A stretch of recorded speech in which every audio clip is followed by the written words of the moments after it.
Who'd have guessed the quiet school bookkeeper your wife ditched on a dusty roadside would become her worst algorithm? While Kiara filmed me trudging home for easy likes, I was busy collecting screenshots and receipts, tracking pain with more precision than any cash register. When the courier delivered her court summons, those likes flipped into legal signatures. The house, the accounts, even her right to call herself mom ended up on the other side of the screen. Now some folks wonder how a joke turned into a verdict, and the rest want to know where I learned such calm revenge. Dear friends, your comments mean the world to us. Like this video, and right where you are watching us from. We will be happy to send you our regards. Jalen Moore had always believed that the real weight of a story wasn't in the headlines or the spotlight. It lived in the moments no one else saw. The hands sorting letters at a post office counter, the quiet hum of an old school ledger, the way the sun tipped its hat to the clay-red streets of South Atlanta. His days were measured in the steady rhythm of tasks, one envelope after another, numbers balanced across columns. It might have seemed monotonous to outsiders, but to Jalen, those routines were like well-worn prayer beads. Each chore was a promise kept, a small defense against chaos. In a world where Black families had so often been torn apart by forces beyond their control, he found comfort in being the constant.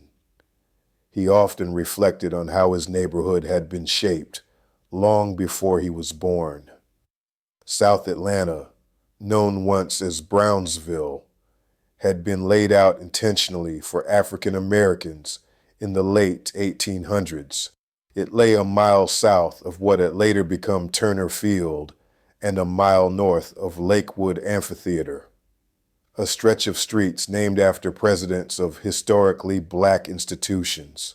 When he walked past the Ron Clark Academy or the old brick buildings that once housed Clark University, he felt the presence of those who had fought to make this place a haven during the Atlanta race riots. He remembered his grandmother telling him how the community had been divided between city and county. On one side, there were paved streets and running water. On the other, wells and livestock. Yet both sides relied on each other, lobbying together for utilities until disparities faded away. Growing up, Jalen had learned to read names like Du Bois and Hughes long before the city started celebrating them. These stories fed his imagination more than any superhero comic. He pictured Langston Hughes crossing the very same streets with poems tucked in his jacket, or Mary McLeod Bethune speaking to a crowd at the corner store. To him, the magic of his community was not in its size, but in its resilience. It was carved from soil and song, and its beating heart resounded in every modest home and church choir.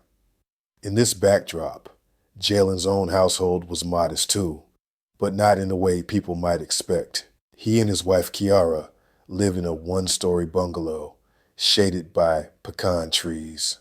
The paint on the porch peeled in places, and the screen door squeaked when the wind caught it. Yet the bookshelf in their living room overflowed with ledgers, art magazines, children's books, and the photo albums Kiara adored. Their 8-year-old daughter Leia had drawn flowers on nearly every margin. At dinner time, Leia would curl up next to her father and recite random facts she had learned about the stars. Jalen would listen patiently, smiling at her curiosity. He felt a responsibility heavier than any ledger. In a world that still set its traps with racism and misogyny, he saw his duty as more than providing. He had to teach Leia how to navigate those traps and to believe she deserved to thrive. Kiara was the sunbeam in contrast to Jalen's earthbound nature. 15 years his junior, she entered a room like she owned it. Eyes bright, laugh infectious. If Jalen was the ledger, Kiara was the headline. Everyone knew her at the grocery store, at church, at every local barbecue. She had come from the same area, but had gone to college up north for 2 years, tasted independence, and came back with big stories and bigger dreams. Her cell phone was never far away. There was always a photo to post, a story to share, a new dance challenge to join. For Jalen, who had grown up learning the weight of privacy, Kiara's openness was both dazzling and disorienting. Their love story had begun in the unlikeliest place, a school board budget meeting. Jalen had been the quiet accountant, presenting numbers and cautioning against unnecessary expenditures. Kiara had been a volunteer for an after-school arts program, arguing for more funds for creative outlets. When she stood up, passion electric in her voice, Jalen felt his chest tighten. Here was someone who believed life was worth shouting about. She said he reminded her of a mountain, calm and unmovable. He told her she reminded him of lightning. They balanced each other, or so they thought. As years passed, their differences deepened. Jalen's idea of a perfect evening was reading or tracing his family tree. Kiara's was hosting a karaoke night or attending a trending sip and paint class. Yet they both shared one thing: devotion to their daughter. Leia was the thread that stitched them together when schedules clashed and arguments simmered. She inherited her father's thoughtful eyes and her mother's quick wit.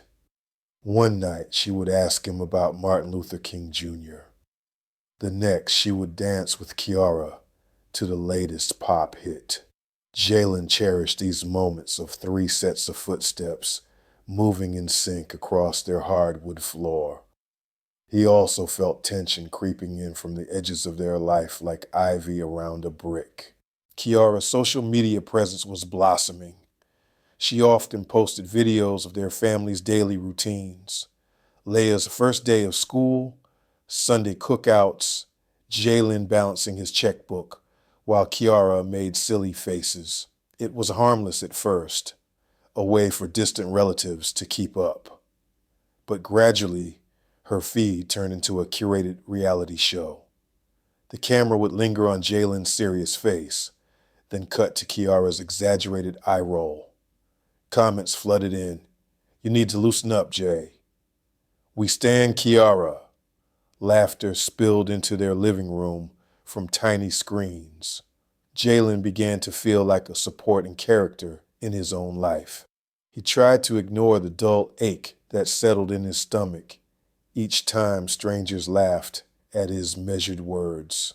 Instead, he focused on his work. He had started at the post office decades ago when the job represented stability in the African American community. Back then, the knowledge that he could earn a steady paycheck, albeit often with long hours and racial tension, meant the difference between survival and destitution.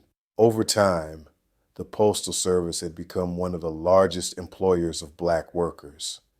And by the end of the 20th century, African Americans made up 21% of its employees. Jalen carried this legacy with pride. Sorting mail felt like honoring those before him. Balancing accounts later in life felt like building a road so his daughter could walk easier. The fact that Kiara did not understand his attachment to routine sometimes caused friction. "Life is for living, not just counting, baby," she would sing, dancing in front of him while he sat at the dining table. He would smile, reminded of how easily she could light up a room, even if her brightness occasionally blinded him. She teased him lovingly, yet there were times when the jokes cut deeper than either of them realized. She did not see how the FOMO she often stoked online could become a weight around his neck. Social media, he knew, fed people highlight reels that made them feel like they were missing out. Watching her posts, he sometimes questioned if he was shortchanging her by not being more spontaneous, more fun, more shareable. He wrote in his journal instead of replying to comments. The notebook had pages filled with neat handwriting, each line a quiet prayer. He recorded the date, the weather, and one sentence about Leia's latest curiosity. He also scribbled down his fears, that his steady presence might not be enough in a world obsessed with spectacle. He noted the times Kiara's posts made him feel like an uninvited guest in his own living room. He did not yet know he would later use these notes as evidence of love and pain, proof that sometimes the quiet ones were paying the most attention. Jalen's days at the post office and later the school district's accounting department followed the quiet predictability he treasured. He arrived at the post office before dawn, the smell of ink and paper greeting him like an old friend. The building's high ceilings and fluorescent lights washed everything in pale white, but the mail sorting machines hummed like a lullaby. He liked the order. Bins labeled by zip code, letters lined up like soldiers, packages whispering secrets of journeys yet to be taken. In the break room, his fellow clerks would swap jokes and share home-cooked breakfasts. They were a mosaic of ages and backgrounds, yet they shared an unspoken solidarity. For many, the Postal Service had offered a path to financial stability when other doors were closed due to discrimination. Jalen, aware of this history, approached each envelope as if it carried a piece of community trust. Later, when he transitioned to working in the school district's accounting office, the setting changed, but the discipline remained. Spreadsheets replaced mail bins. Budgets replaced packages. The first time he held a ledger with columns detailing supply expenses and teacher salaries, he felt the same sense of responsibility. Schools were the heartbeat of their neighborhood, and he knew that behind each row of numbers were hungry students and underpaid teachers. He often stayed late to double-check calculations, aware that a miscalculation could mean fewer crayons in the classroom or a teacher's delayed paycheck. The principal would sometimes peek in and comment, "More, you're going to spoil us with this accuracy." He would chuckle and reply, "Just building my castle, one line at a time," unaware of how prophetic that phrase would become. The same sense of duty bled into his parenting. There were mornings when he brushed Leia's hair with trembling hands, worried he'd do it wrong. He remembered reading about how some black fathers found tasks like doing their daughter's hair anxiety-inducing, yet they persevered because of the obligation to prepare them for a harsh world. He would tie ribbons carefully, making sure each braid was neat. Kiara would watch from the doorway, teasing him gently. "You're more meticulous with that part than our wedding invitations." He would shrug, knowing that each braid was an act of love. After all, fatherhood for him was not just about presents. It was about equipping his daughter with self-worth and tools to navigate intersecting prejudices. Despite his efforts, he sometimes felt the undercurrent of doubt swirling beneath the surface. Kiara's career in sales and social media marketing, areas that thrived on attention, pulled her toward events, parties, and brand activations. On weekends, she'd be out at a pop-up shop, promoting local designers or hosting live streams from art galleries. She came home with stories about new followers, free products, and invitations. Jalen listened, proud of her hustle, yet uneasy at her reliance on virtual applause. He did not have an Instagram account until Kiara insisted on making one for him. "You need to show them the real you," she said, capturing him while he sat on the couch reading. He smiled at the camera because he loved seeing her happy. But later that night, he scrolled through the comments and felt exposed. As Kiara's online persona grew, so did her circle of acquaintances. There was Colin from her office, charismatic, always offering to carry equipment to her car after late events. Kiara mentioned his name often, but always casually, as if he were just part of the background noise of her day. Jalen pretended not to notice the way her phone vibrated past midnight, screen lighting up with messages she hurriedly answered. He told himself he trusted her. Love, he thought, meant giving each other room to breathe. Yet his journal grew thicker with notes. Each night after Kiara fell asleep with her phone under her pillow, he wrote down the time she came home, the details of her stories, the slight hesitations in her voice when she explained why she'd been delayed. He did not plan to weaponize these observations. They were simply his way of making sense of an evolving life. There were, however, constants that sustained him. Saturday mornings were sacred. The three of them would go to the farmer's market, pick out fresh peaches and collard greens, and enjoy live jazz performed by local high school students. Leia loved sampling jams and cheeses. Kiara loved taking candid photos. Jalen loved knowing that for at least a few hours they were together. Even the heat of the Georgia sun felt gentle when they were walking hand in hand. Sometimes neighbors would join them, narrating neighborhood gossip or reminiscing about the activism meetings in the 1980s. Once, Mrs. Hightower, an elderly woman who had been a teacher at Clark University, stopped Jalen and told him, "I remember your mama. She was quiet like you, but she had a fire in her belly. Don't ever think your stillness means you're invisible." He nodded, carrying her words like a talisman.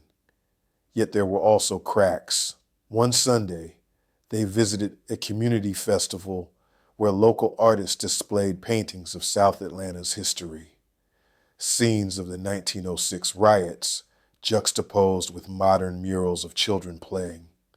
Kiara insisted they pose in front of a mural depicting Mary McLeod Bethune reading to children. Jalen obliged, but as they were about to smile, Kiara whispered, "Make a silly face for the video." He resisted.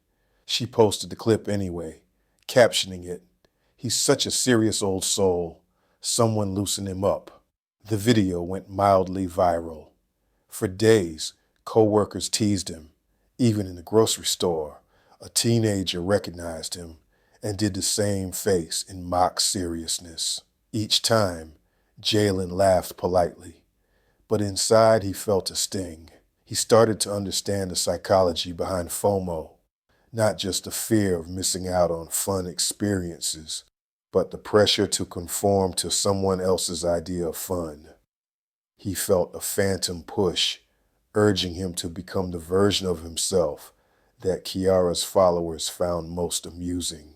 His internal conflict intensified when he recognized how intertwined his identity had become with Kiara's online narrative. At work, colleagues would mention her posts before asking about his day. At church, even the pastor referenced Kiara's hilarious family vlogs during a sermon about modern relationships. Jalen smiled through it all, but when he lay awake at night, he wondered if his own sense of self was eroding. He did not want to be a character in someone else's story, especially when that story sometimes made him the punchline. Yet he also loved Kiara. He loved her ability to draw people together, her way of seeing beauty in mundane things. It was this dichotomy, an admiration intertwined with discomfort, that kept him from speaking up. He feared that voicing his hurt would make him seem controlling or ungrateful. After all, hadn't he promised to support her dreams? He found a brief respite in teaching Leia small traditions. On Wednesday evenings, while Kiara hosted live streams, he and Leia would sit on the porch and watch the sunset.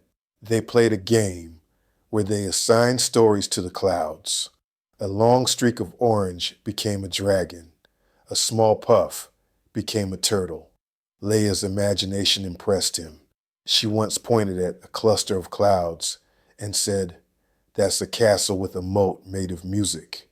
Jalen laughed, realizing she had combined her mother's flair for performance with his own metaphorical thinking. He told her, "Sometimes, sweet pea, silence is music you feel with your bones." She pondered that, then asked, "Daddy, do you ever wish you were someone else?" The question caught him off guard. He replied, "No, I just sometimes wish I remembered who I am without everyone telling me." The conversation lingered with him long after the clouds had drifted away. Meanwhile, Kiara's popularity continued to swell. She was invited to speak at a panel about digital storytelling. She hosted giveaways. She collaborated with a local boutique. Jalen watched, proud, yet increasingly aware that the more she shared of their life, the less it felt like theirs. He began to wonder whether the laughter that spilled from their phones when watching her videos came at a cost. He also noticed a subtle shift in Kiara's demeanor. She checked her follower count multiple times a day, grew anxious if a post didn't perform well, and looked restless in moments that were quiet and unrecorded. He recognized the cycle described by psychologists, the constant comparison and fear of missing out, fueled by social media. He wanted to tell her that their life had value, even if no one liked or commented on it. But before he found the right words, the events that would fracture their world had already been set in motion. It began with a seemingly ordinary suggestion. As autumn crept in and the heat gave way to a cooler breeze, Kiara proposed they organize a picnic with friends and family in a park near the Chattahoochee River. The idea delighted Leia, who envisioned bright blankets, packed lunches, and games. Jalen was hesitant at first. He valued his weekends as a time to recharge and avoid crowds. But he relented, telling himself that a picnic in a park could offer both sociability and a moment of peace. On the morning of the picnic, Jalen woke early, as always. He prepared sandwiches with peanut butter and jelly for Leia, packed bottles of sweet tea, and carefully sliced fruit. Kiara floated around the kitchen, documenting the process on her phone. "Look at my husband being all domestic." He grinned at her playful narration and tried to ignore the small camera lens pointed at him. When Leia bounded into the kitchen in a sundress with sunflowers, he scooped her up in a hug. She smelled like fresh shampoo and optimism. They arrived at the park at noon, the sun high but gentle. The air smelled of grill smoke and river water. Their friends were already there. Couples from church, Kiara's colleagues, Jalen's cousin DeMarcus, and his wife Sonia, with their two rambunctious sons. Blankets sprawled across the grass like patchwork quilts. Coolers opened and laughter bubbled. Leia ran off to play tag with her cousins, while Jalen set up folding chairs. He basked for a moment in the sound of community. The deep belly laughs of men recounting high school football games, the cackle of women teasing each other about old crushes, the squeals of children chasing each other around trees. It was during a lull in conversation that Kiara leaned over to Jalen and whispered, "Baby, let's make this picnic unforgettable." He raised an eyebrow. "How so?" She grinned and began to explain a prank she had seen online, the drop and dash challenge. The premise was simple: coax someone out of the car under a false pretense, and then drive away for a short distance, filming their reaction. It's harmless, she insisted. Everyone's doing it, and it's hilarious. We can add our own twist. Promise me you'll play along. Jalen's stomach tightened. The idea of being made a fool in front of others triggered a memory from his childhood. Older boys daring him to sing in the middle of the street, then running away when neighbors looked out, leaving him to endure whispers alone. I don't know, Kai.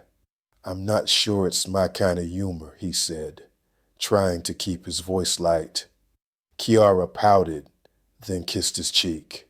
Come on, Jay. Live a little. It'll be like the time we did that trust fall exercise in couples counseling. You trusted me then. He sighed, unwilling to dampen her enthusiasm. Besides, he thought, maybe if he agreed, the laughter would unify rather than divide. As the day went on, Jalen forgot about the conversation.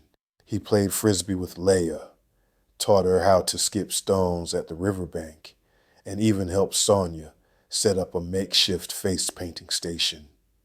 Kiara filmed bits and pieces, Leia's painted butterfly, DeMarcus dancing terribly to an old R&B song, Sonia's attempts to wrangle her twins. Everyone seemed relaxed.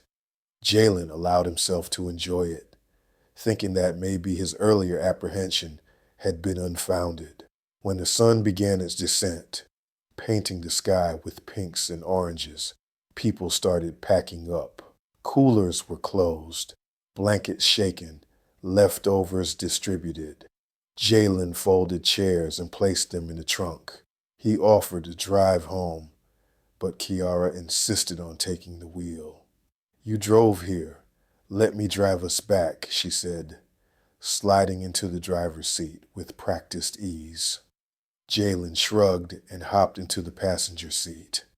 Leia settled in the back, yawning slightly. They were halfway out of the park, the car windows down, the breeze gentle, when Kiara suddenly slowed. Wait, I think I left my sunglasses by that picnic table, she said, pointing to an area they had passed. Can you get them, Jay? He hesitated. The parking lot was busy with people leaving, cars backing out. We can just turn around together, he suggested. She shook her head, eyes wide with faux desperation.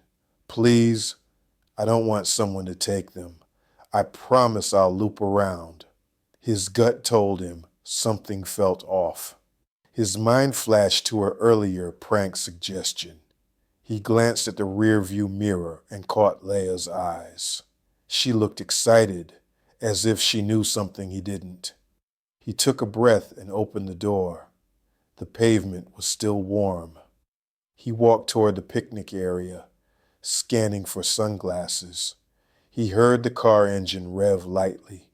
When he turned around, the car was already moving. At first, he thought Kiara was just pulling forward to make room for another vehicle. But then she pressed the accelerator and drove away, laughter floating back through the open windows. Leia's small face peered out the back window, eyes wide. A phone was raised, capturing the entire moment. Jalen froze. He stood in the middle of the road, holding nothing, feeling everything. Around him, other families loaded their trunks, oblivious to his shock. The car drove slowly, then sped up, the laughter fading. For a brief second, he thought she would loop back, but minutes stretched, and she didn't. He could still hear the faint echo of Kiara's laugh and the deeper rumble of a man's voice from the front seat. Collins. He wasn't sure. He felt as if the ground had shifted beneath him, leaving him suspended in a moment of humiliation. He could have called out. He could have chased after the car. but his body felt anchored to the asphalt. He thought of the camera, of the likely caption, "When your husband is too serious, so you prank him." That would accompany the video. He imagined strangers laughing at his confusion, colleagues whispering, his daughter's memory of this moment. Heat rushed to his face.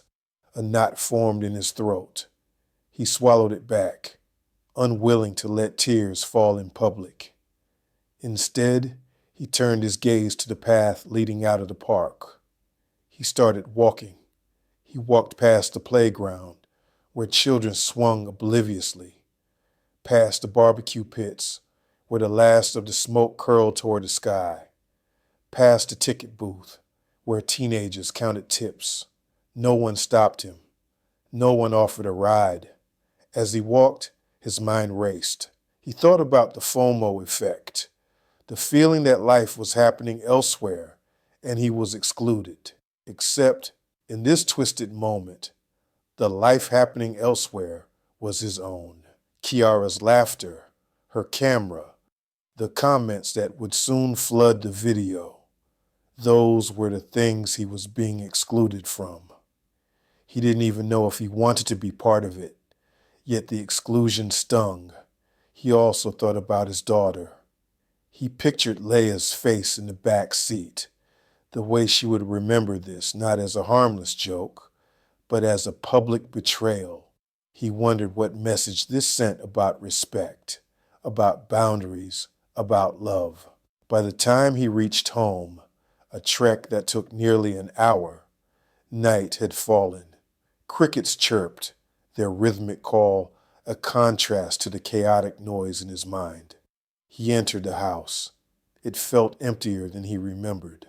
He sat at the kitchen table, opened his notebook, and began to write. His pen moved almost automatically, capturing not just the facts, Kiara's suggestion, his hesitation, the drive, the abandonment, but also the emotions, humiliation, anger, sorrow. He wrote about how even his daughter's voice seemed complicit, and how he couldn't shake the image of a stranger laughing at his expense.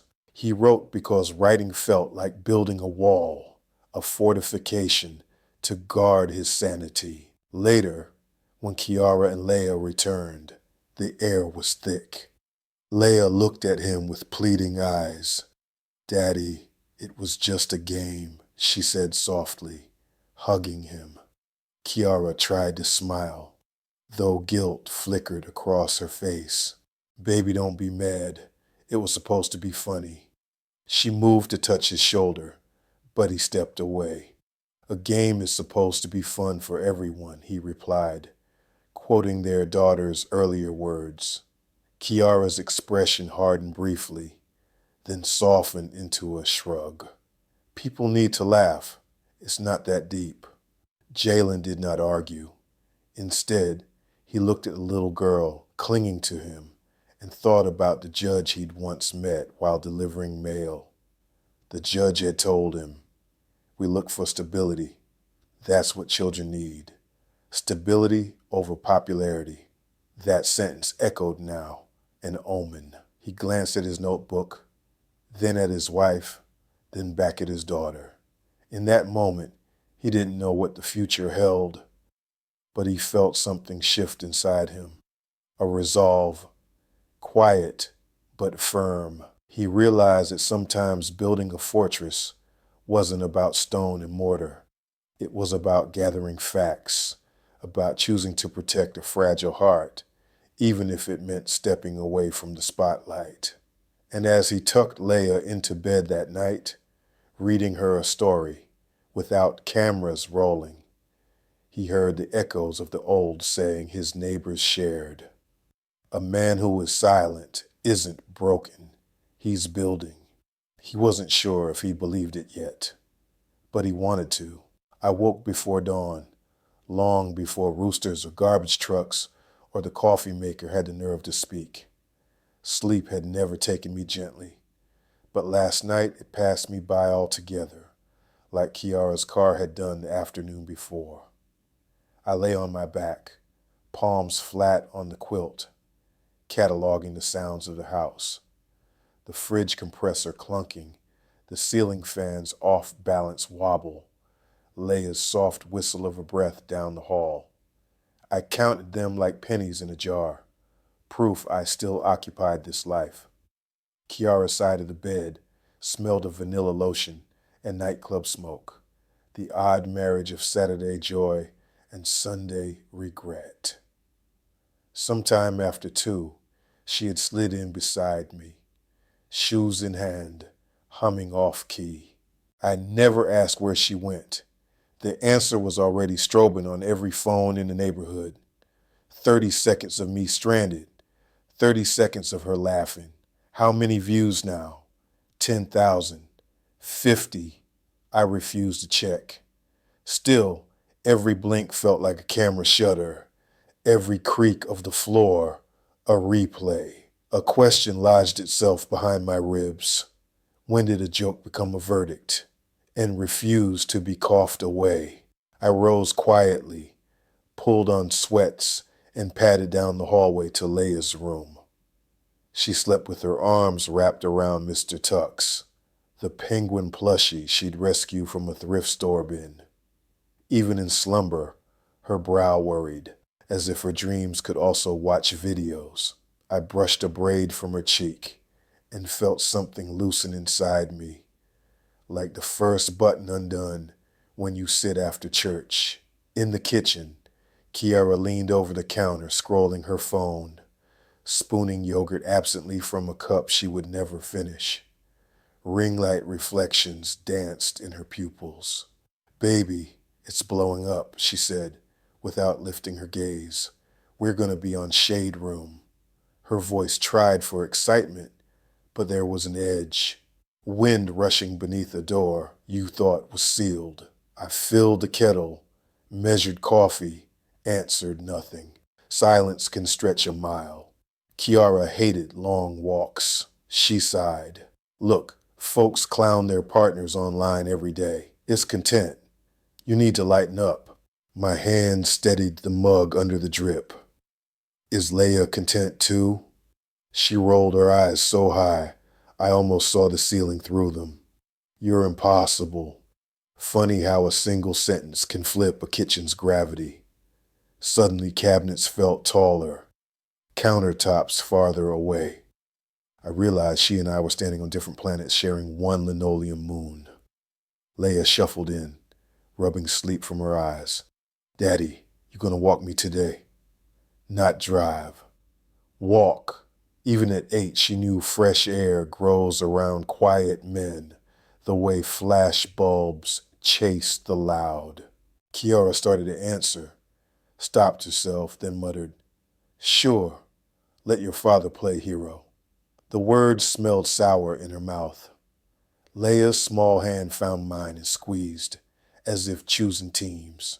When the door shut behind us, morning mist sat heavy on the sidewalk. The hush felt holy. "Mom isn't mad, right?" she asked, toes scuffing chalk lines from yesterday's hopscotch.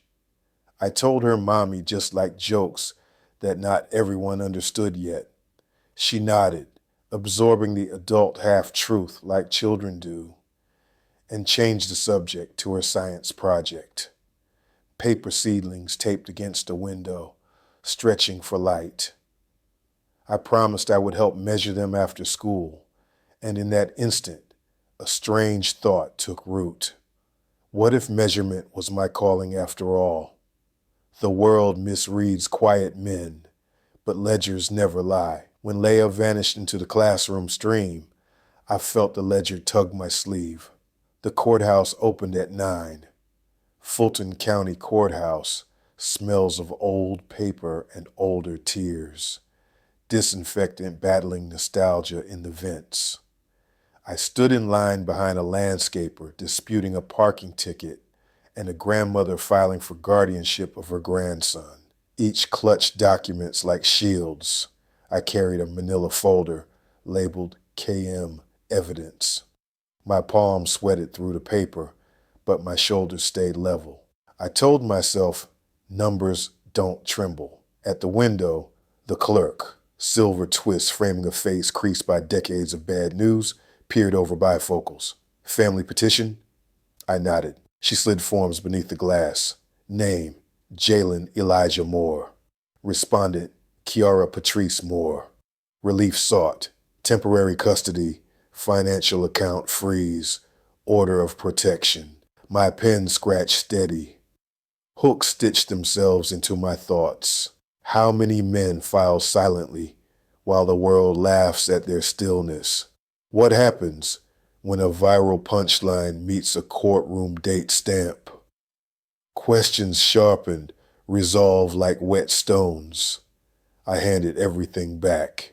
The clerk thumbed through, lingering on the screenshots. Kiara's laughing selfie under the video. Comments of digital strangers rating my dignity with emojis. She sighed, stamped each page. We'll mail her notice. Stay strong, Mr. Moore. Simple words, but they fit like armor. Outside, the sun felt unearned, a gold medal after a race I hadn't meant to enter. I called Principal Rawlings to request a half day. She granted it without hesitation. Take care of yourself, Jay, she said, voice warm as bulletin board felt. I could almost smell copy toner and cafeteria rolls. At home, the house yawned emptily. Kiara's floral blazer dangled on a chair, still fragrant with perfume and applause.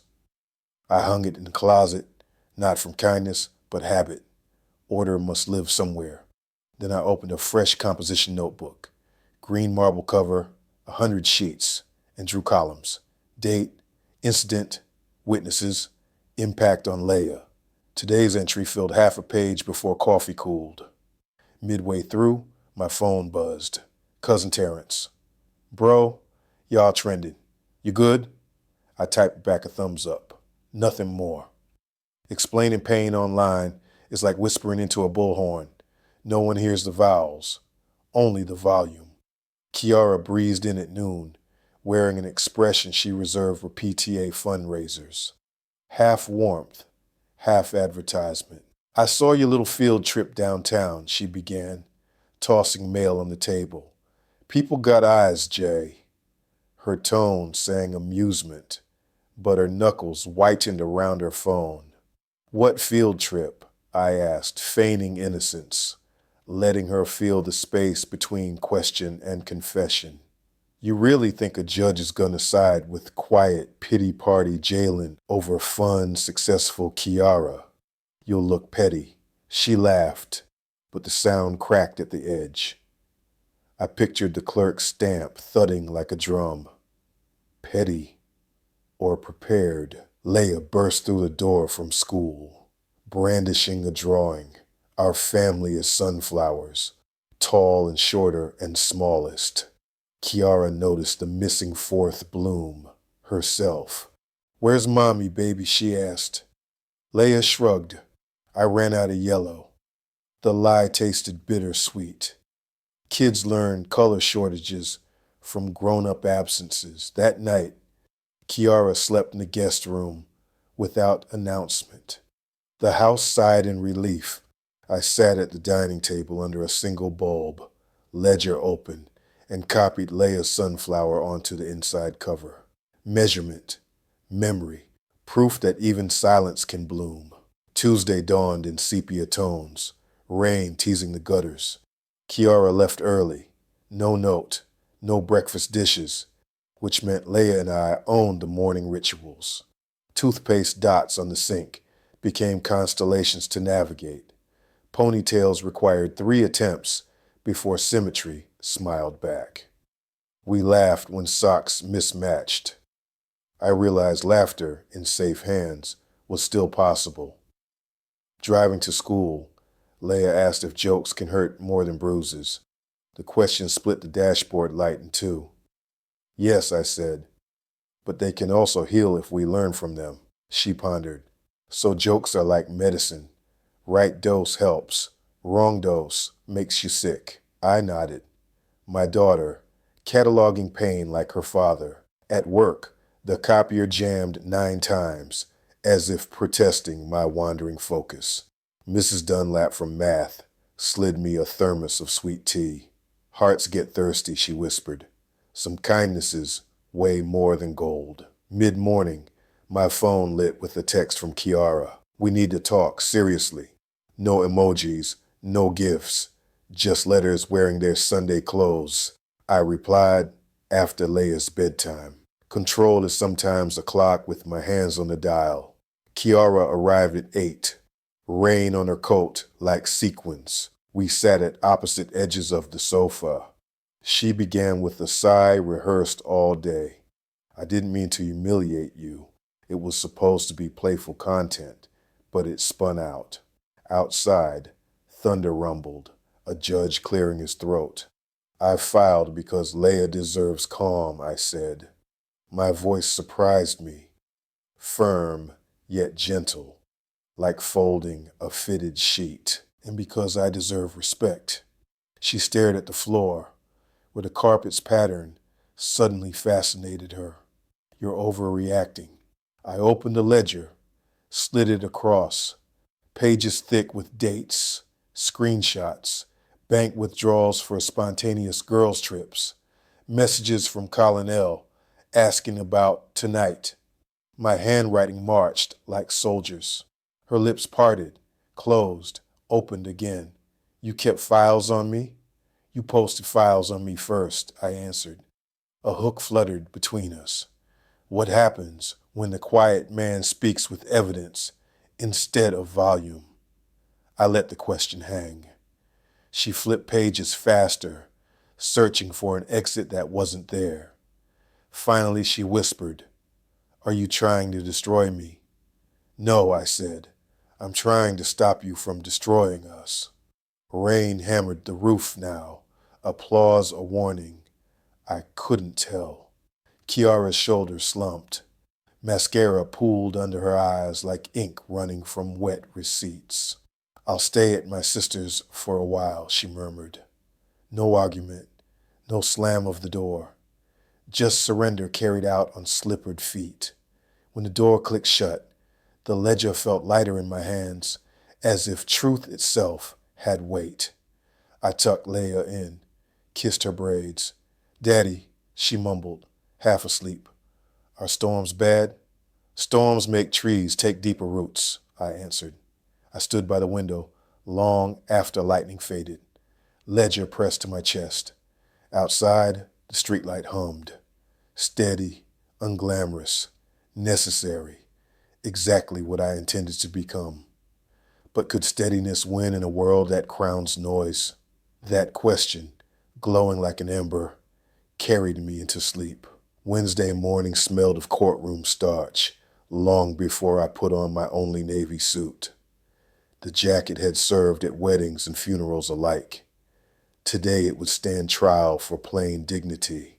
Leia tiptoed around me, braids swinging, curiosity bubbling beneath her quiet. Kiara's shoes no longer cluttered the doorway, and our hallway felt 2 feet wider. Proof that absence can add space. A notice had arrived overnight by email.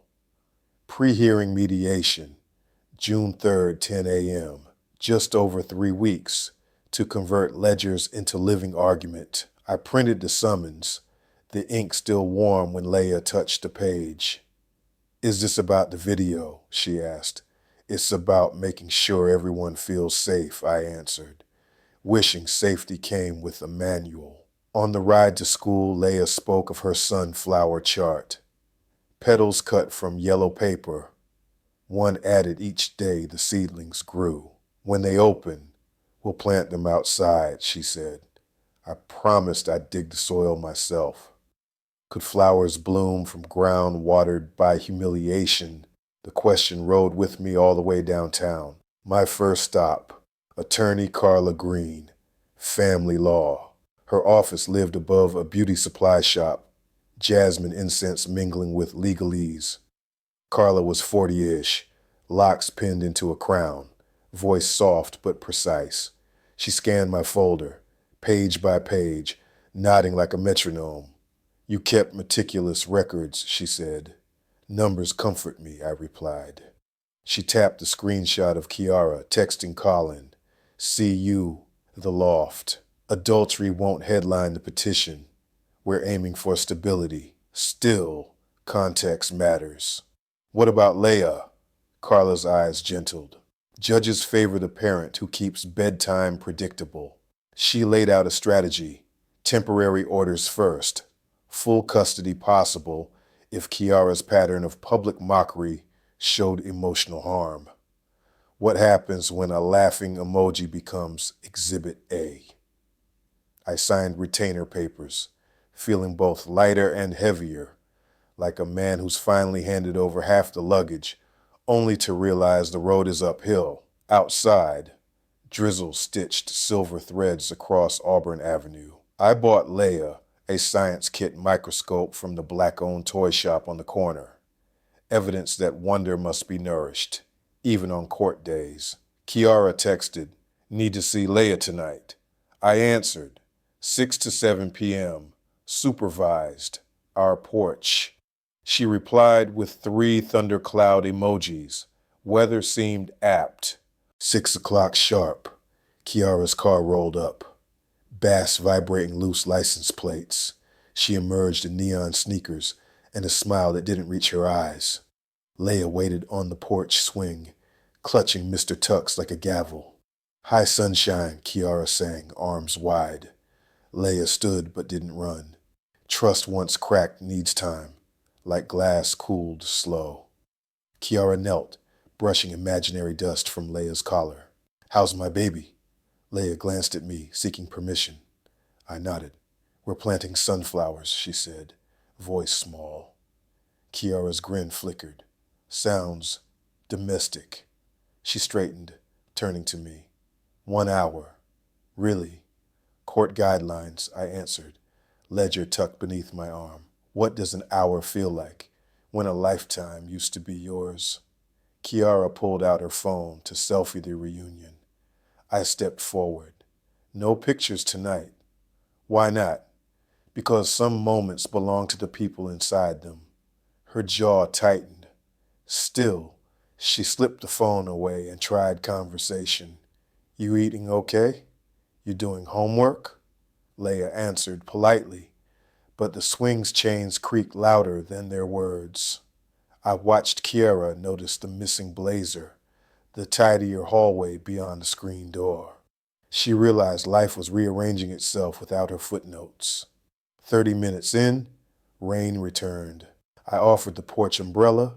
She refused, pride slicking her cheeks. When time was up, Leia hugged her mother, brief but sincere. Kiara turned to me, rain beating on mascara. "You're brainwashing her," she hissed. "No," I said, voice level. "I'm finally listening to her." She drove off too fast, tires hissing like disapproval. Leia whispered, "Did I do something wrong?" "You did everything right," I said, scooping her into a hug, warm enough to outshine drizzle. That night, after she slept, I opened the ledger. Under incidents, I slid the notebook into the fire-safe box beneath my bed. Clerks respect neat records. Storms respect locked doors. At midnight, my phone buzzed again, Colin's name on the screen. I didn't open the message, but the preview line glowed. "You okay? Call me." When allies emerge from unexpected corners, are they bridges or battlements? Sleep finally arrived, thin as motel sheets, yet serviceable. Dreams smelled of sunflowers pushing through asphalt. Thursday ushered in gossip, like a marching band. At school, 2 coworkers pulled me aside near the laminator. Mrs. Cole whispered, "Saw Kiara's live. She claims you're holding Leia hostage." I sighed, explaining court orders without venom. Compassion spreads faster than rumor when handled with humility. During the lunch duty, Principal Rawlings handed me an envelope. "Paid administrative leave, effective until custody hearing. It's for your focus," she said. "We'll hold your desk." Generosity can feel like pity. I chose to label it trust. I picked Leia up early. We stopped for peach ice cream and bought seedling soil from Mr. Yusuf's hardware store. Family project, he asked, ringing us up. Yes, Leia chimed. We're growing steadiness. The old man laughed, a sound like porch boards in summer. Back home, we spread newspaper on the dining table. Leia's tongue peeked from the corner of her mouth as she spooned soil, pressed seeds, whispered something only sprouts and fathers hear. I felt the ledger's weight in my pocket, heavy as a second heart. Not everything needs documenting, I thought, but habit is a stubborn vine. Doorbell. A courier delivered thick manila. Kiara Moore versus Jalen Moore. Motion to dismiss temporary orders. Filed by an attorney named Beckett Stone, a man who sold reputation by the hour. I called Carla Green. She answered on the first ring. Standard scare tactic, she said. We hold ground. Still, my pulse drummed. Can a quiet man outshout? Hired thunder. Evening sun layered gold on our living room. Leia set the microscope on the windowsill, training it on the paper seedlings. You have to kneel to see little things become big, she announced. Wisdom emerges unprompted from 8-year-old lips. After dinner, Kiara FaceTimed, background club lights strobing behind her. I hired the best, she said, voice slick. You'll fold. Seeds don't fold, I replied, and ended the call. I tucked Leia in. She asked for Psalm 46. I read aloud, God is our refuge and strength, a very present help in trouble. Her eyelids fluttered closed on the word present. I returned to the dining table, ledger open, but instead of writing, I stared at the blank line. Ink could not capture the hum of possibility in that quiet house. So I set the pen down and listened. To refrigerator hiss, to seedlings drinking dusk, to my own breath steady as a metronome. Somewhere in the city, Kiara chased applause. But here, roots were choosing direction. June 3rd opened with a sky the color of dull pewter, as if dawn itself paused to see whether truth would rise or fall today. I brewed coffee strong enough to stand a spoon upright, but my hands trembled just the same.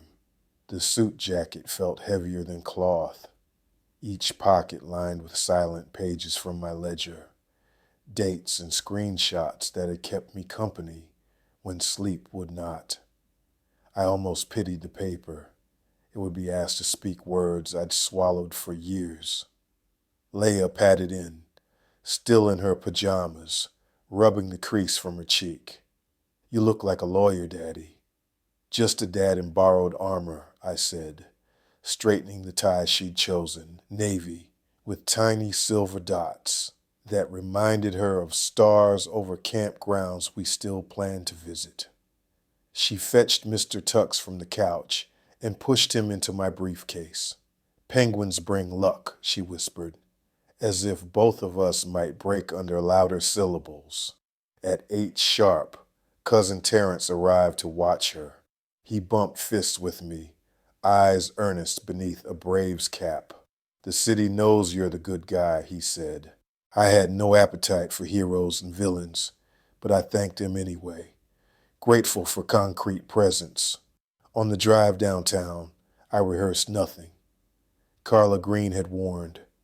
Judges read rehearsals like cheap perfume. Instead, I listed the ordinary. Leia's bedtime was 8:30. Multiplication tables coming easy. Sunflower sprouts now tall enough to nod at the window.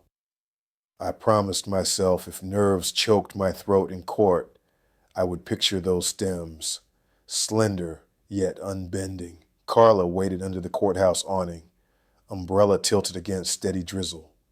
Her locks were coiled tighter than usual, her suit charcoal and uncompromising. Ready, she asked. I nodded, though readiness felt like a coat, 2 sizes too big. Inside fluorescent lights buzzed faintly, It sounded like every hard conversation I'd postponed, now humming in the rafters. Kiara stood near security with her attorney, Beckett Stone. She wore a scarlet blazer that might have been chosen for battle or apology. It was hard to tell. Flashy gold earrings grazed her jaw, but her eyes avoided mine, landing instead on the marble floor as though it might open and swallow discomfort. Stone offered me a curt smile that didn't reach any sensible part of his face.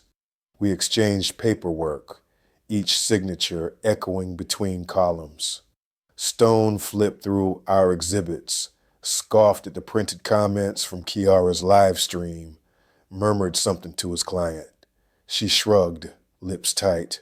Carla reminded me, calm wins more verdicts than charisma. A bailiff opened the mediation room. Long oak table, pitcher of water sweating under fluorescent scrutiny. The mediator, Ms. Collier, wore reading glasses on a bright beaded chain, age indeterminate, but posture that belonged to a choir director who'd seen every hymn sung off-key and still believed in music. She motioned us to sit, Kiara and Stone one side, Carla and me the other. A digital recorder blinked red between us, steady as a heartbeat. Mr. and Mrs. Moore, Ms. Collier began. Our purpose is simple. Identify what is best for your daughter, and if possible, reach agreement without court intervention. Kiara shifted, uncrossed her legs, recrossed them. I folded my hands, feeling the ridge of my wedding band press skin. Still there, though meaning had slipped. Stone opened with theatrics, lamenting overreaction, praising Kiara's infectious spirit, questioning my control tactics. Carla listened, pen occasionally dancing across the yellow pad but never interrupting.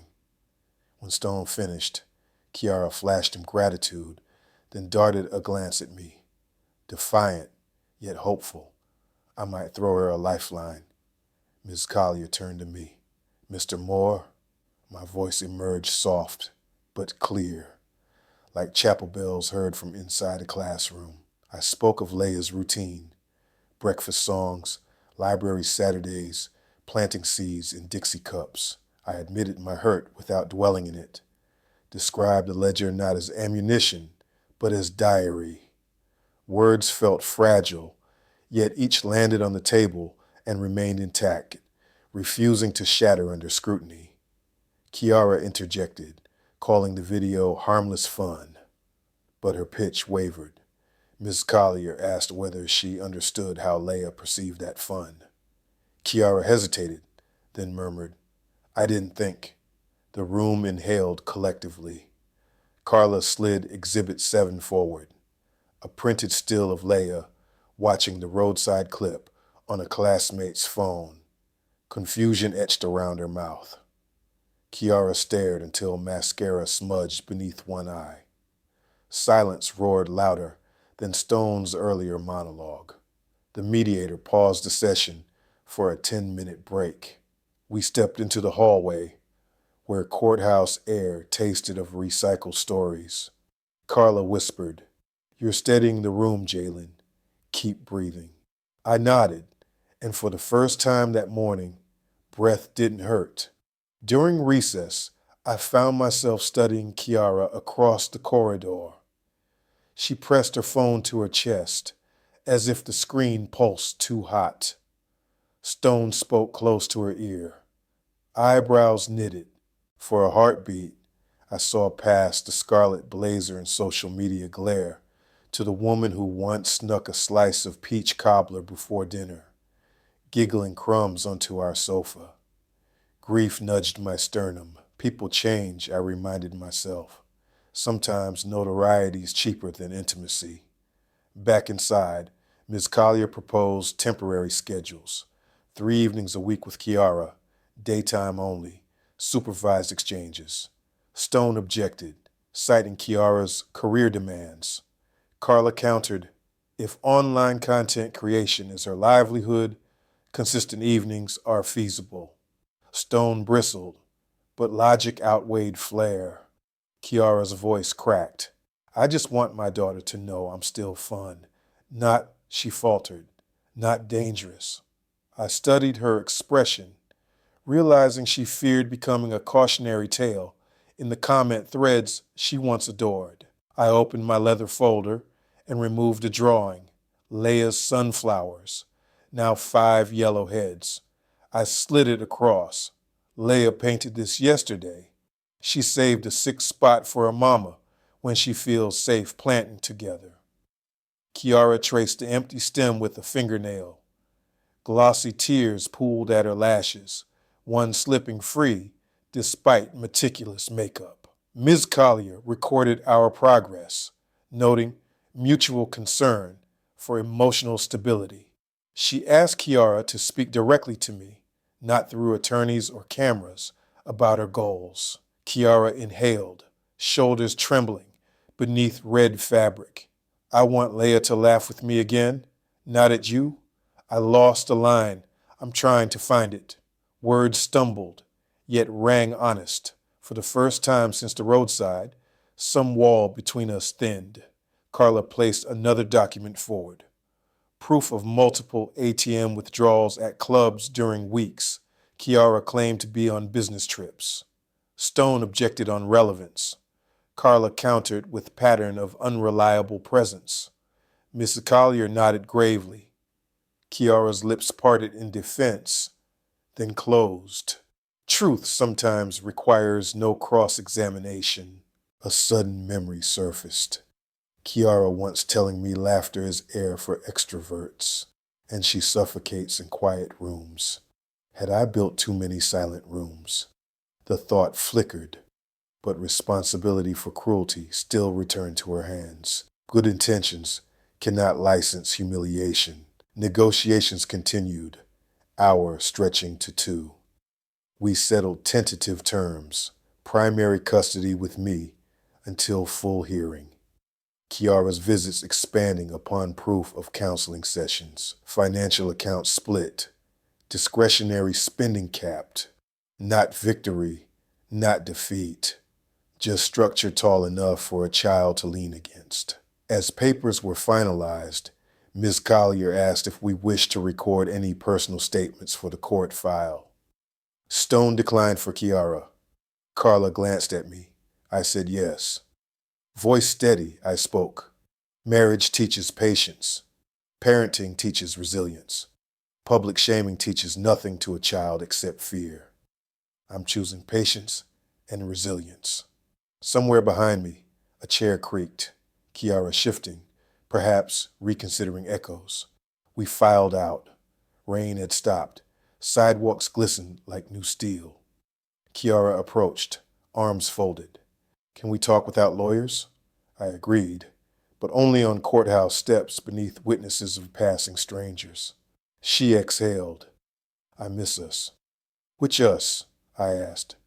The one on camera or the one in the kitchen at midnight eating cereal straight from the box? She flinched, then managed a sad smile. The cereal one, the real one. I searched her eyes, trying to measure sincerity the way I measured ledger columns. Sincerity lacks decimals. I simply said, real costs more. Are you ready to pay? She swallowed, nodded once. We parted with no handshake, no promise, just a fragile ceasefire made of damp air and unsaid apologies. Carla emerged, car keys jingling.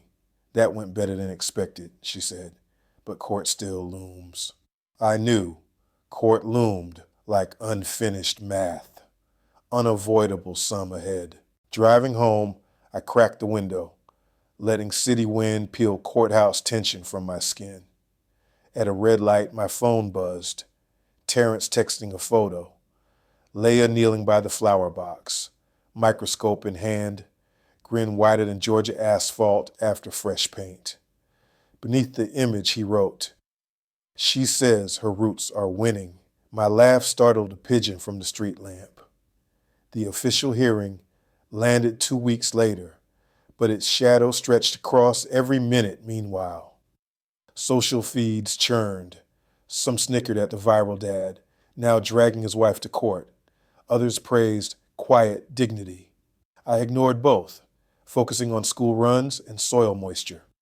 Leia and I invented a game, rating days, by seedling height. Tall, taller, tallest. Most evenings came up taller. Kiara attended her first counseling session, sending confirmation to Carla's office.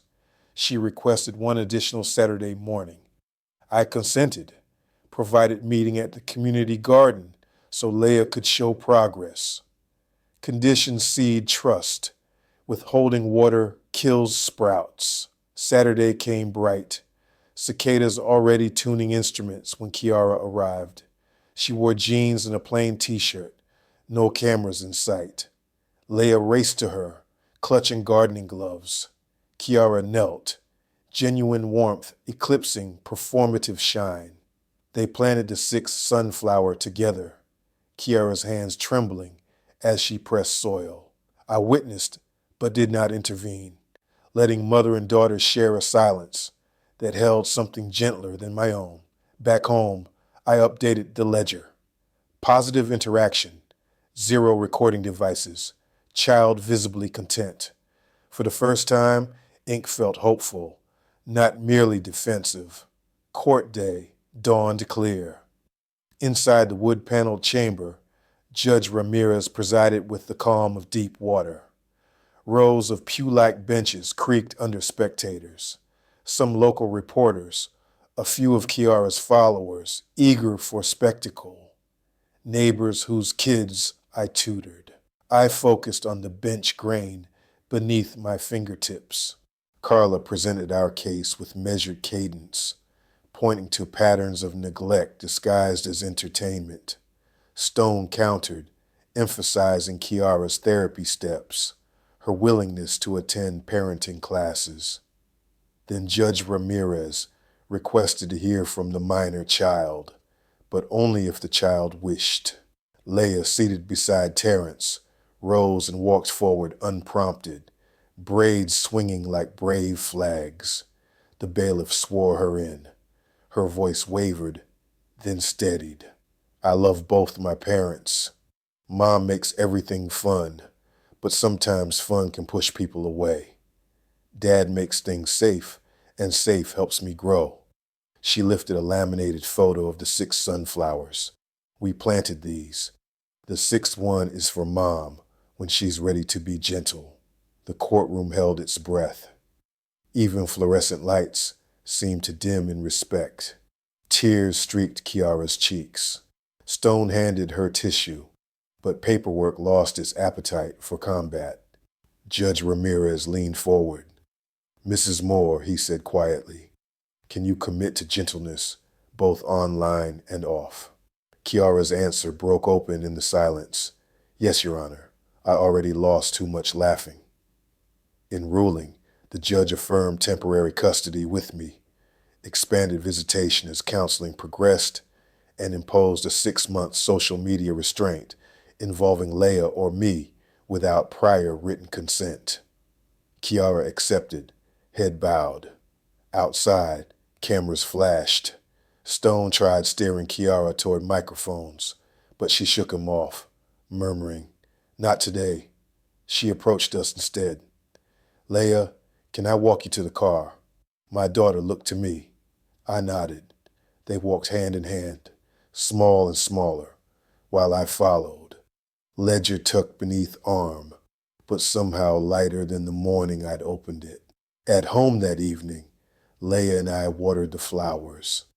The 6 stems stood slender, leaves trembling, uncertain, but alive. Leia whispered to the bud, we saved you a place. I knelt beside her, damp earth under knees, and for the first time allowed myself to imagine a future not defined by paperwork, but by patient seasons. Inside, I placed the ledger on the highest shelf, not locked away, just resting. Truth, once spoken, doesn't need to shout daily. In its hush, another sound surfaced. Kiara's laughter drifting from a phone call with Leia. gentle, mural soft, bearing no cameras. It threaded through the hallway like early summer wind. I realized storms had not broken our house. They had blown out windows painted shut by habit, letting fresh air find forgotten corners. Some rooms remained empty, echoes ringing off bare walls. But echoes are simply invitations for new stories to begin. And so night settled over Atlanta, not triumphant, not defeated, simply honest. In that honesty, I slept unarmored. Mr. Tux guarding the briefcase, seedlings guarding the sill, and a family, fractured, mending, guarding the quiet ledger of its own tomorrow. August poured itself over Atlanta the way cane syrup slides across biscuits, slow, thick, and stubbornly sweet. Cicadas droned like distant machinery, while heat pressed its palm on every roof. 3 months had passed since the hearing, and the ledger on my shelf remained unopened, collecting a respectful dust. I no longer needed to taste ink each night to know where I stood. Life now followed gentler mathematics. On weekdays, Leah and I woke at 6:30, her braids ticking my arm as she reached for morning hugs. Breakfast was a quiet duet. Oatmeal for me, cornflakes for her, both bowls cheered by slices of late-season peach. At 7:15, the front door always squeaked, a sound I once planned to oil, but have grown to cherish. And we would find Kiara waiting on the porch. She arrived without fanfare, dressed in jeans more often than sequins, phone stowed deep in her purse. A court-ordered counselor met with her every Wednesday evening. Yet those sessions seemed to bleed honesty into the rest of her week. Where humor once flashed in short bursts like fireworks, it now glowed steady, lantern soft. Leah noticed. Children are the finest barometers of change. One Tuesday breakfast, my daughter studied Kiara's approaching silhouette through the window. Mama's laughter feels different, she observed. It doesn't poke anymore. I nodded, unsure how to explain emotional timbre to an 8-year-old scientist. But she understood her own metaphor. Sharp edges had rounded. After school drop-off, I reported to Drayton Elementary's main office. My desk reinstated, copier still temperamental, math team already plotting fall competitions. Principal Rawlings greeted me with a stack of thank you cards from parents, grateful for summer tutoring sessions I'd hosted in the church basement. She winked. Sometimes publicity finds the right people for the right reasons. I filed the cards beside last year's spelling bee ribbon. A quiet man might prefer shadows, but there's dignity in sunlight earned through steady work. One sweltering afternoon, Kiara joined Leah and me at the community garden for the scheduled visit. The original 6 sunflowers had now grown into a cheerful fence taller than my shoulders, yellowheads swiveling like polite neighbors, greeting each passerby. The 6th stalk, Kiara's stalk, had been the last to open, but its petals shone brightest, edges tipped flame orange, as if carrying extra sunrise inside. Kiara knelt beside it, fingertips brushing the coarse stem. I water this one on Thursdays, she whispered to Leah. It told me Thursdays feel lonely. My daughter giggled, accepting the game of plant personalities. I watched silent, realizing Kiara was nurturing not only the flower, but the apology that took root under its leaves.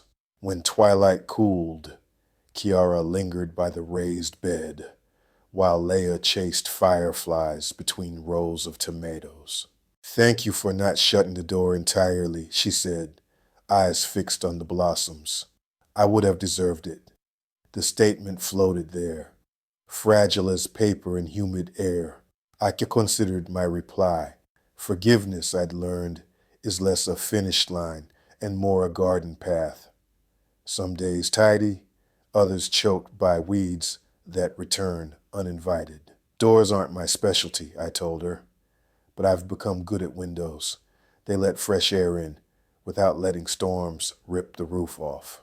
She smiled, understanding more than the words. We loaded Leia into the car with dirt under her nails and firefly glow on her cheeks. Back home, I penciled a single line in the ledger for the first time in weeks. Aug 14. Sunflowers unanimous. Laughter gentle. House breathable. Then I closed the book again, content that memory rather than fear had guided the entry. As summer bowed to early autumn, calendars filled with beginnings. New grade, new lesson plans, Kiara's second month of counseling. The family court required periodic updates, so late September brought us back to Judge Ramirez's wood-paneled courtroom for a review. The air tasted drier now. Even courthouse fluorescent lights seemed softened by a different season. I sat beside Carla Green at counsel table, ledger tucked inside my briefcase, but not clenched. Kiara entered wearing a modest navy dress, hair pulled into a low bun. Counselor's progress reports neatly bound. She carried no entourage. Stone was present, but deferential rather than theatrical. Something about the quiet between us felt collaborative instead of adversarial, and I wondered whether quiet can be contagious. The judge reviewed documents, adjusting bifocals. Kiara's counselor wrote of consistent attendance, significant insight, homework completed.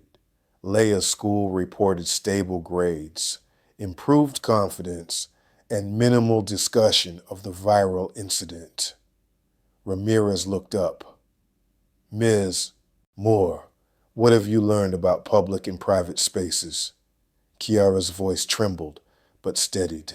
Attention is expensive, Your Honor. My daughter shouldn't have to pay my bill. A hush settled, not tense, but reverent. The judge nodded.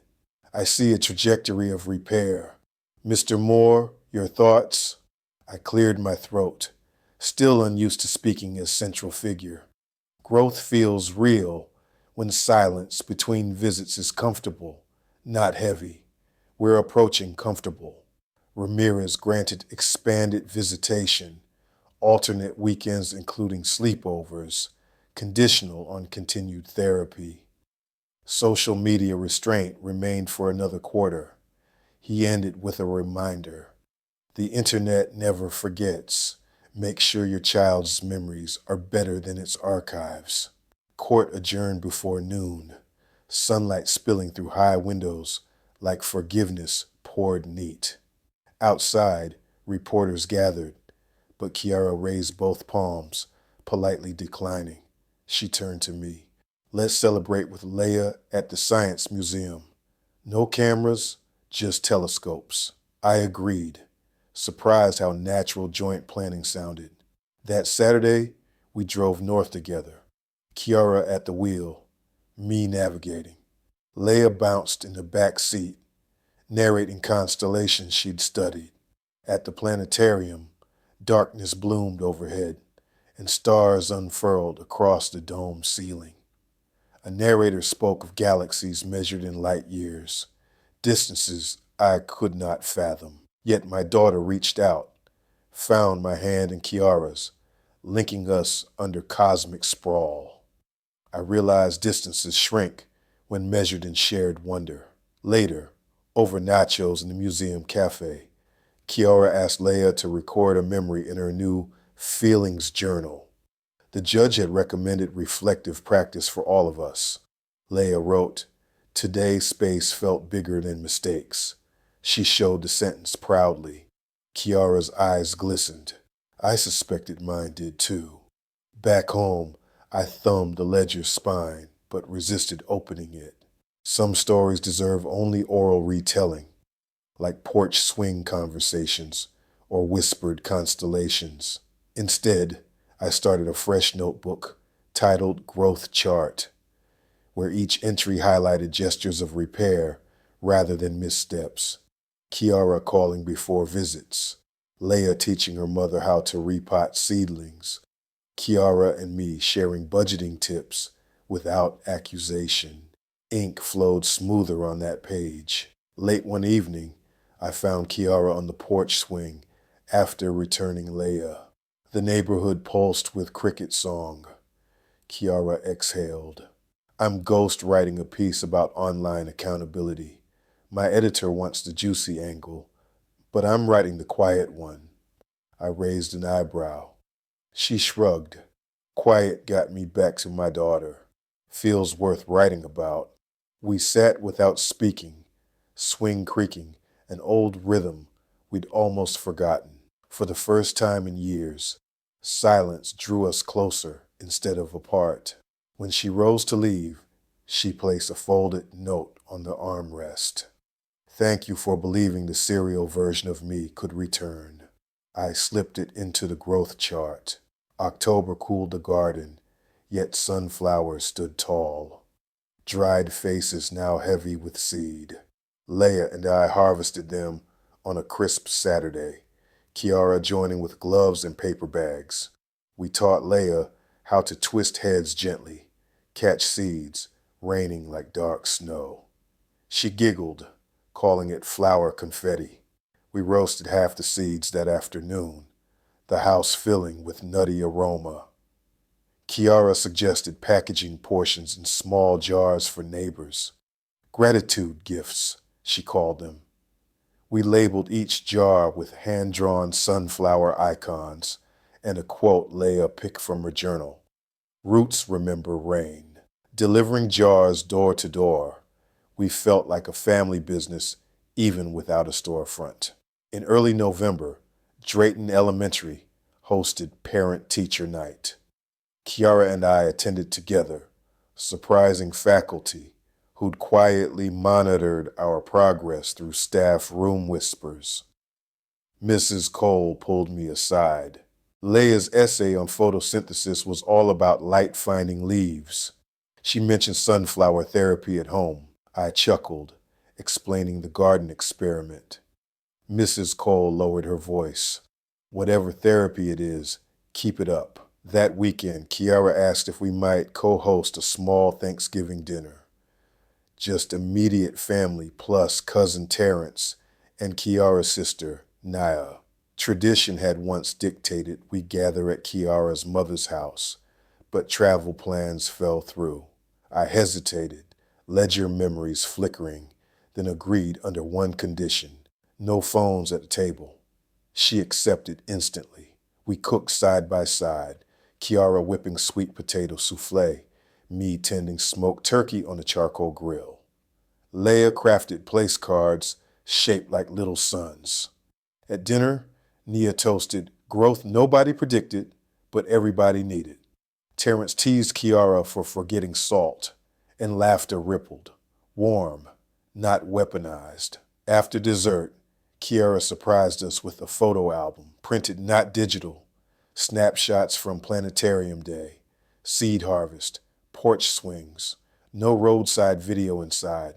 Past may remain online, but future deserved glossy pages turned by fingers, not clicks. When guests left, Kiara lingered to help dishes, humming an old Al Green melody. Steam curled above sink water, rising like incense. I was offered a sponsorship, she said quietly. They want family prank videos. She shut the faucet, looked at me. I turned it down. I raised my eyebrows. She continued, not all money is currency worth spending. I simply nodded, pride swelling where anger once camped. That night, with Leia asleep, I retrieved the ledger one last time. I opened to the first trembling lines, felt the weight of that long season of recording. Then I placed the growth chart alongside it, pages blooming with small victories. I tied both books together with twine, not to bury history, but to keep cause and effect side by side. I slid the bundle into the bottom drawer beneath spare batteries and old tax returns. Not forgotten, just archived. Winter hinted at the doorstep with frosted breath. But inside our home, a steadiness glowed. Leia practiced violin for the holiday recital.